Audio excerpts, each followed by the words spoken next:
Hello everyone, welcome to the second episode of From Test to Success. I'm Miguel Angel, and today with my colleague Solange, we are going to comprehend general aspects of the international exams to be ready and stay calm in the moment to present the exam. So Solange, I would like to know if you can refresh my memory in order to comprehend better the topics that we previously discussed. Yes, so hello there. The last episode we discussed about some recommendations about to have an active studying for the exam with routines. Remember that I told you about the shower one and also the diary one?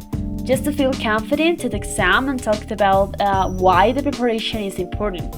So today we present this episode that is called Cracking the Exam. We're going to talk about some key points for English checkups. And also, I have to remind you that this podcast can be here every week, so don't miss the next episode. According to many features, thank you Sol for commenting us the previous idea, but it's important to remember the ponderation and time. Well, I would like to explain you. Ponderation is the process where the person gives an importance to one component to achieve something. So if we take that into account, it is important that every one of us gives a ponderation to something in the exam, right? So it's important to sum up that the ponderation is when you make focus on one thing, and that's one of the most important thing. For example, international exams, it is important and remarkable how for some people they choose other aspects of the exam. Remember that international checkups have 4 parts and every part have time. Depending on the exam, could be more or less time. In my case, I prefer prioritize the writing part to have clear ideas and not get lost in the moment of the exam, or focus more on the reading part according to the exam. So if we get ready in order to comprehend vocabulary, the time management of the same, and it's remarkable how usually we focus on the realization of many ideas, but it's important to feel the ponderation and focus on the things that we believe could be easier for that. And for you, Sol, which part do you think or which part do you believe for you it's better to put up the ponderation in there? Well, from my point of view, in my case, I prefer prioritize maybe the reading part. The reading part in this kind of exam is really complicated because they tend to use a lot of complicated and scientific or maybe academic articles. So I prefer to focus in that, maybe to save time later in the exam. I don't know. But well, take into account that we're going to talk about this kind of exams, I'm going to provide some generalities of this kind of test. So, of course, you have to know, or you already know, that they assess the 4 languages skills, the reading, the listening, the speaking, and writing part. Also, they are based on the common European framework of reference that they have the level range from A1 or TC2.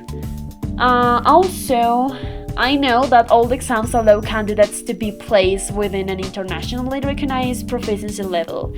And you can be, with that level, be accepted by universities, companies, immigration programs, and governments worldwide. That's just kind of awesome, I think.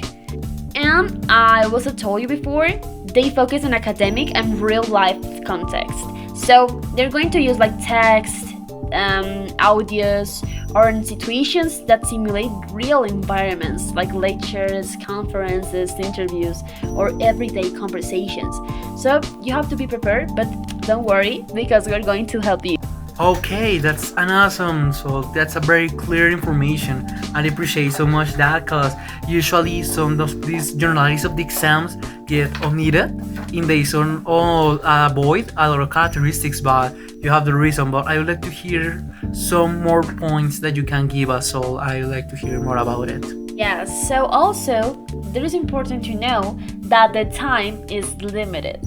So the time here is really important because each section has a specific duration, but the whole test could maybe tend to last from 1 to 4 hours at least.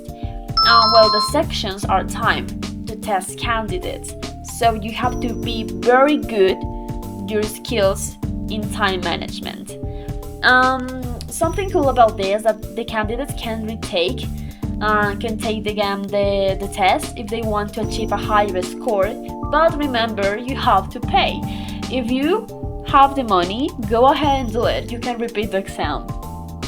Alright, based on what Sol says, it's important to remember that we are humans. We can get nervous, feel anxious, lose control in cases, get tired, and more situations that our body or mind betrayed us. It's remarkable how usually in some cases bodies represent more than the minds want to represent, so take into account that in the exams. And in the same way, remember that you are incredible, you are intelligent, and you are going to obtain a high score in the exam. That's the situation for the obtaining this. Remember from the last episode, you need to get prepared but at the same time feel the motivation so you can achieve these characteristics. You can do it. So remember to get ready for the exam, and here I present you some tips against those statements that help me, and imagine so too, to maintain some control and come back to affront the challenge.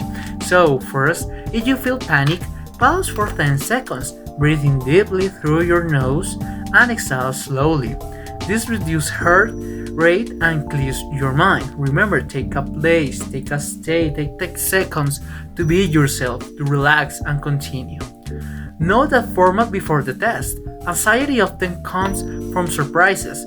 Practice with sample tests so you know the timing, structure, and types of questions they're coming from the previous episode to get ready for that. Don't get stuck on one question. If you don't know, move on and come back later. As a recommendation, use the tip easy first, hard later. Remember, when you are presenting this exam, you can take a space in order to read the question. So, if you see the question is complicated or have some issues that you can solve in the moment, pass to the next one and returning back to the other one in order to optimize the use of time. Replace I fail thoughts with I practice, I can handle this. Mental blocks are often fueled by negative thoughts. Remember, you're gonna do it, you are going to achieve this, but at the same case, remember that you have to be prepared, but you have the motivation to this, and remember, you can handle this achievement. Look away from the screen or paper for 5 seconds. Relax your shoulders, then refocus. Sometimes a mini reset is enough to restart your brain. Remember, some examples of some exams are used in virtual. So remember, take a place, make some straightments of your body and continue with that. And the last one, remember, it's not life or death. It's just one exam. You can always retake it. Thinking this way lowers pressure and improves performance. Yeah, you need to pay the attention obviously, but remember that it's not life or death. It's an achievement that you want to promote yourself in order to obtain a high scores or be better. So remember, guys, you can do it. So anyone to say before we finish this? So, is the checkup hard? Yes, it is. But if you get ready when it is necessary, if you try to control and maintain calm, you can achieve what you want. Our idea is helping you to improve for the exams, but recall that you need to do your best to complete that objective. The secret is to feel motivated and do not lose that. That's how you're going to crack the exam. That's all for our second episode from Test to Success. Next week, Maria and myself are going to guide you through this third chapter. Read smart, not hard. We're going to talk about how to survive the reading part, and maybe even finish it before the clock explodes. Bye and see you soon!